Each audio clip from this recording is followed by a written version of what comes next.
রসুল সাল্লাল্লাহু আলাইহি সাল্লামের পুরা দেহ অবয়বটাকে যদি আমরা এক নজরে যদি নিয়ে আসতে চাই, এক বাক্যে যদি বলতে চাই, তাহলে বলতে হবে যে রসুল সাল্লাল্লাহু আলাইহি সাল্লাম খুব বেশি লম্বা ছিলেন না, আবার একেবারে ভেটেও ছিলেন না।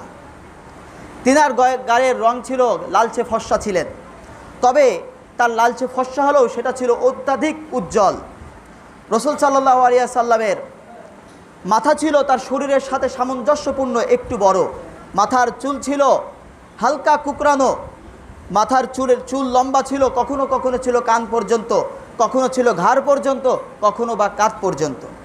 আল্লাহ রসুল সাল্লাল্লাহু আলাইহি সাল্লামের কপাল ছিল প্রশস্ত, ভুরু ছিল চিকন সরু ঘন, উভয় ভুরুর মাঝখানে ছোট্ট একটা রগ ছিল, কখনো কখনো তিনি যদি রেগে যেতেন সেই রগটা একটু ফুলে উঠত। আল্লাহ রসুল সাল্লাল্লাহু আলাইহি সাল্লামের চোখ ছিল, চোখের মনে ছিল কালো মিসমিসে, চোখের পাপড়ি ছিল একটু বড়, তুলনামূলক লম্বা লম্বা, চোখের সাদা অংশ ছিল, চোখের যে সাদা অংশ ছিল সেখানে লাল রেখা ছিল।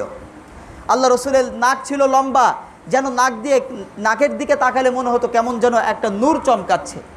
আল্লাহ রসুলের গাল ছিল মসৃণ, মুখ ছিল প্রশস্ত।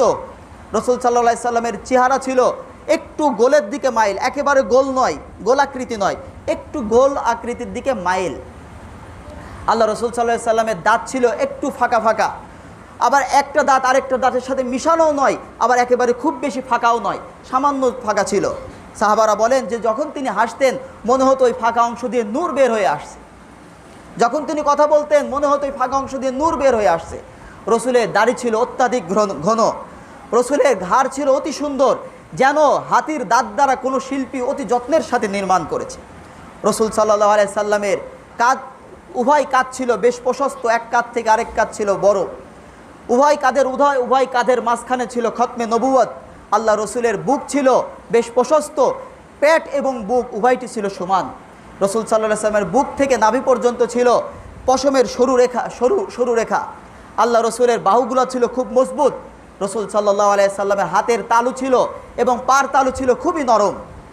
এই সব মিলে রসুল সাল্লাল্লাহু আলাইহি সাল্লামের অবয়ব সাহাবে একরাম রাদিয়াল্লাহু তাআলা আনহু এত সুন্দর করে বর্ণনা করেছে।